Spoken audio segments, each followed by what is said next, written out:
Hello students, here in this video I will discuss about local anesthesia. So already about general anesthesia 2 videos I have uploaded, so you can watch that one later. So concentrate on this video. So here local anesthesia, the name itself indicating that local means in a certain part, in a certain area. Anesthesia means which inducing senseless, means not having any sense for that particular area. So why we are doing this one? What is the purpose of local anesthesia? These are the type of drugs which are used for minor surgeries like tooth extraction or tooth removal, or suppose some minor cuts are there or injuries are there. So in that time we are going to apply local anesthesia to desensitize that area and to make pain free of that area, because whenever some cuts are happened or injuries are happened, so in that area pain is occurring and inflammation is occurred, because it is the response from CNS and peripheral nervous system. So without that response we cannot know that how it is injured or not. So for that purpose it is the natural mechanism to know.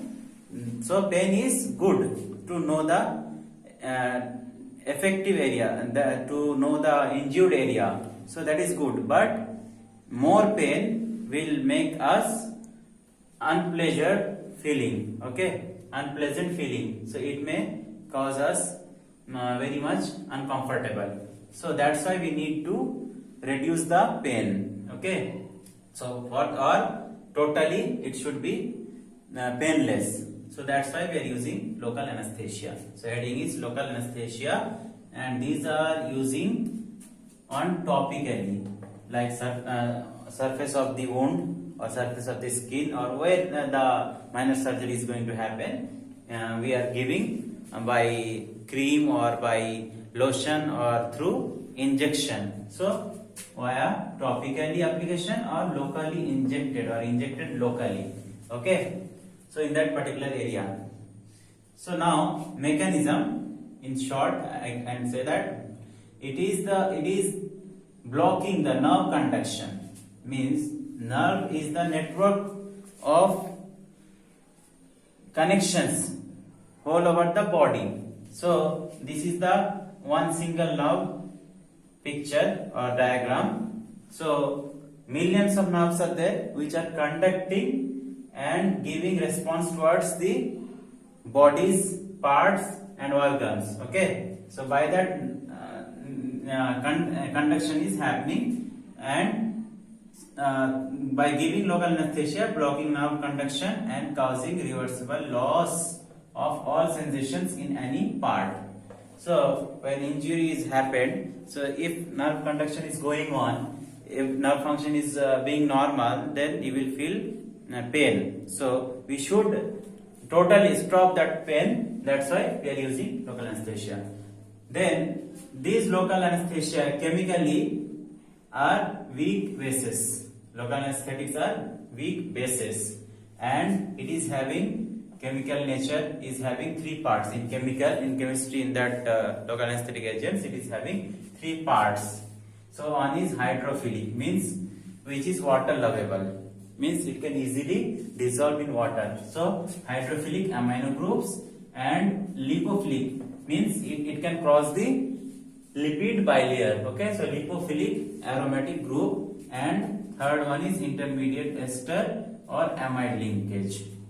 So why ester or amide? Because according to the nature of this ester or amide, it may increase or decrease the action of that drug, that short acting or intermediate acting or long acting the anesthesia is. So like that. So according to this nature, this is functional group. So according to this one, it is acting. So now we will see classification. So what is classification? Clinically, local anesthetics are three types. Number one is surface anesthetics, number two is injectable anesthetics, and number three is long acting. Okay, sorry, two types. Classification clinically two types, but in injectable three types.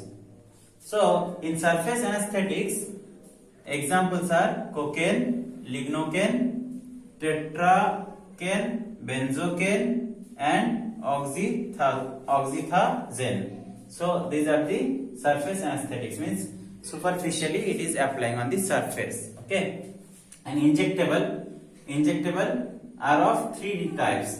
So number one is short acting, number two is intermediate acting, number three is long acting. So short acting with low potency. So whatever you know that whatever the drug we are giving, if it is having short acting mechanism, means definitely it is taking less time. So within less time its action will be removed. So that's why low potency. It is having low potency. So example is procaine, chloroprocaine. So low potency, short acting, local anesthetics are these two examples. Okay, and intermediate acting means with moderate action, means moderate potency, means medium potency. So examples are lignocaine,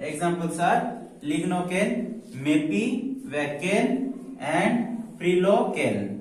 So these are intermediate types of local anesthesia. And long acting, this is having high potency because it is taking more time, so it is having more potency. Then examples are tetracaine, bupivacaine, and ropivacaine. So these are long acting with high potency. So now you will see about structure.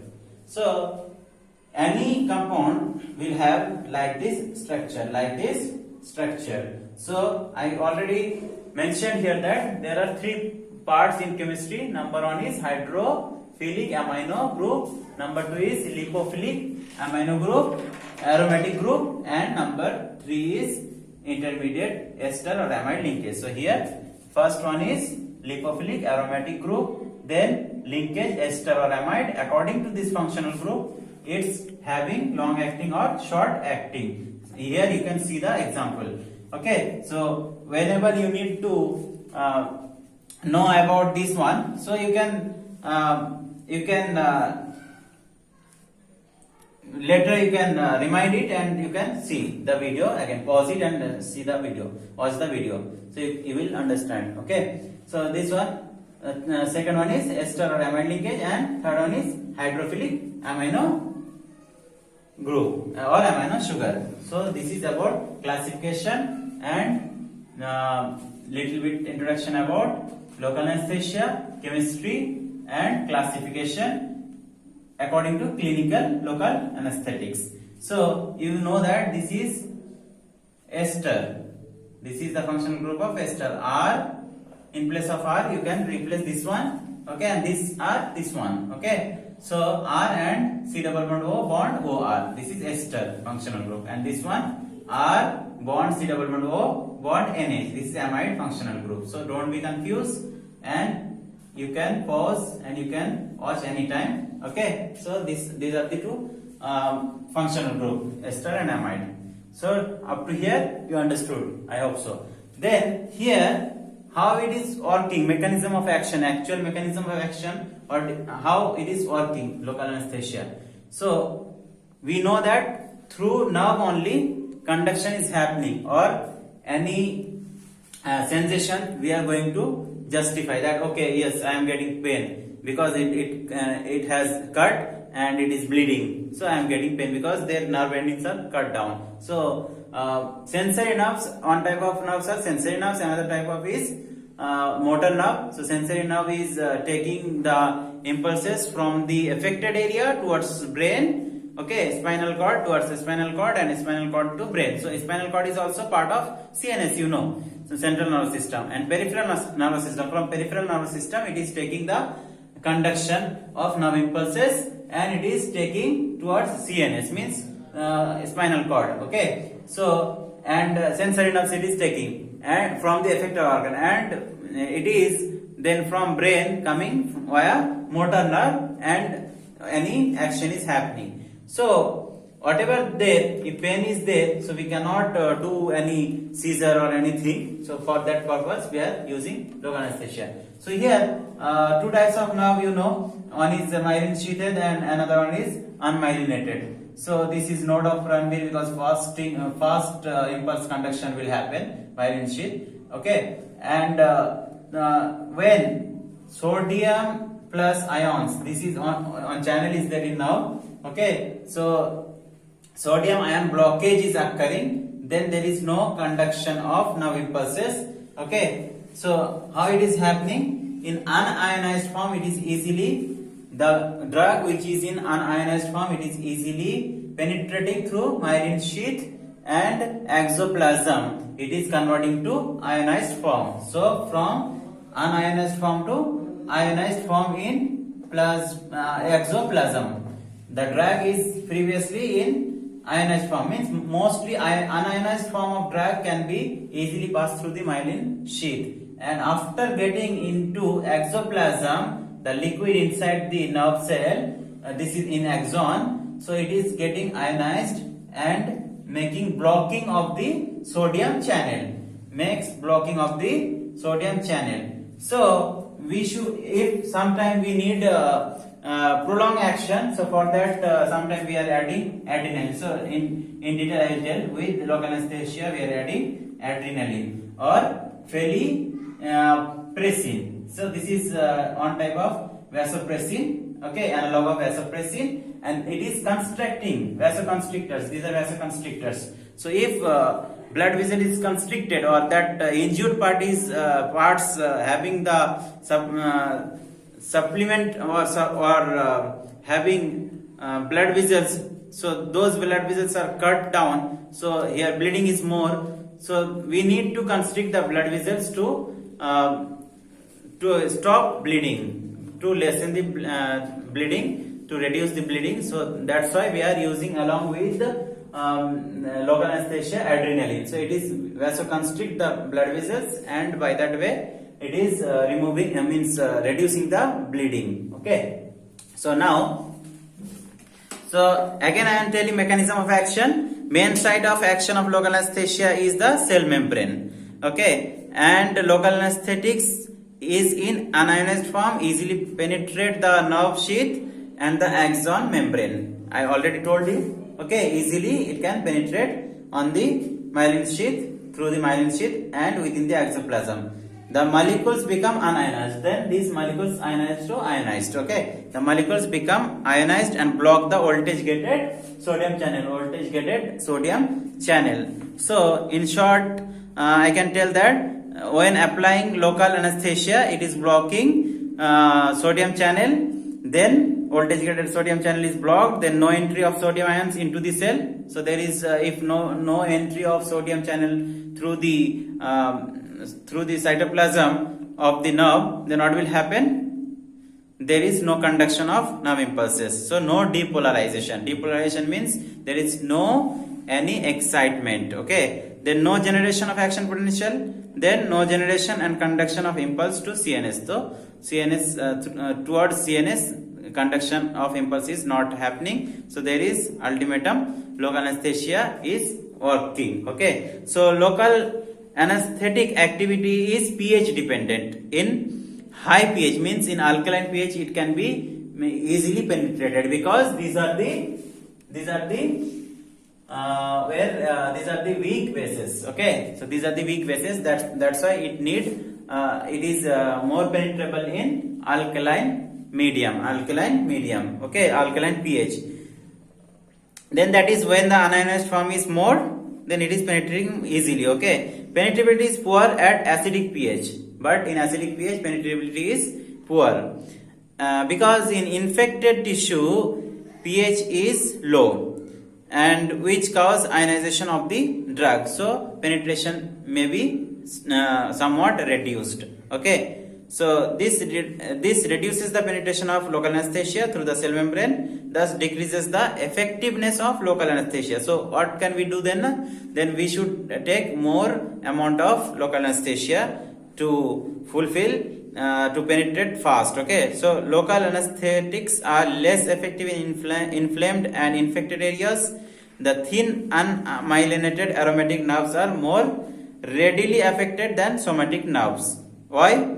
Because unmyelinated nerves are having no extra sheath, that's why it is affecting more. So that's why after injury we need more concentration of local anesthetics. Okay. Then addition of vasoconstrictor. What is the benefit of addition of vasoconstrictors like adrenaline? So slow absorption from the local site. We need slow absorption because whenever cut is done, so if fast absorption is there, then it may goes to systemic circulation, then it may give some other side effects like cardiac arrest, okay, ischemic effect. So these things will happen. So that's why we need the vasoconstrictor for minimizing the effect to dissolve in the systemic circulation. Okay, so benefit is that slow absorption from the local site, which result in prolonged duration of action of local anesthetics. Decreased bleeding in the surgical field. Already I mentioned you that decreased bleeding because blood vessels are constricted, so bleeding is decreased. Slow absorption of local anesthetics reduces its systemic toxicity. So it is not going to mix on the systemic circulation, so systemic toxicity can be reduced. So disadvantages are, if we are using for patients who are having hypertensive, then vasospasm, intense vasospasm and ischemia in tissue with end arteries may cause gangrene. Gangrene means some swollen formation will occur and blocking that one, like fingers, toes and ear lobule, tip of nose, etc. Hence, in the above sites of vasoconstriction is contraindicated. So it may contraindicate. Okay. So absorption of adrenaline can be cause systemic toxicity. If adrenaline is absorbing through into the systemic circulation, then it may cause systemic toxicity like tachycardia, palpitation. Tachycardia means rising of heartbeat, and palpitation, rise of BP, and precipitation of angina or cardiac arrhythmias means irregular heartbeats may occur. Okay. Hence, combined preparation local anesthetic with adrenaline is contraindicated in patients with cardiovascular diseases. So who are having cardiovascular diseases, they may contraindicated with adrenaline. Okay, because of vasoconstriction, because already they are having problem with blood pressure. Okay, hypertensive patients. Congestive cardiac heart failure may occur. Arrhythmias and ischemic heart disease may occur. May delay wound healing by reducing the blood flow to the affected area, and because in the affected area blood flow is reduced, so platelets can't be present there, available in accurate quantity, so healing will be slowly done. Okay, so pharmacological actions on nervous system. Peripheral nervous. In peripheral nerves, what will happen? The nerve fibers affected in autonomic fibers, pain, touch, temperature, pressure and motor fibers. CNS, most of the local anesthetics cross the blood-brain barrier. Blood-brain barrier is the membrane present in the brain. Okay, so it will cross the blood-brain barrier, local anesthetics, and they initially cause CNS stimulation and depression. So if local anesthetics are crossing the blood-brain barrier, and already I told that most of the local anesthetics are crossing blood-brain barrier. So in low dose, it will cause stimulation of the brain, and after high dose, it will cause depression of the brain. Okay. Then cardiovascular system, heart. Already I told you what will happen. Sodium channel blocked. Sodium channel blocked means there is abnormal pacemaker activity decreased. Okay, then contractility, conductivity, excitability, heart rate, cardiac output, and increased effective refractory period. Okay, so these are the effects on heart, cardiovascular system. At higher concentrations, if we are giving at higher concentration local anesthetics, then what will happen? The intravenous administration of local anesthetics may precipitate cardiac arrhythmias. Cardiac arrhythmias means again irregular heartbeat. Okay, so in higher concentrations, if we are going to apply, so it will cause cardiac arrhythmias. So these are some effects on of pharmacological effects of local anesthesia. And for blood vessels, local anesthetics produce hypotension due to vasodilation and myocardial depression. So these are all about local anesthetics. Hope so that you understood this topic, and if you are having any doubt, please tell us in the below comment section. And if my lecture is going very fast manner, then tell me, then I will reduce my flow, and in later videos I will upload very slowly. Thank you for watching.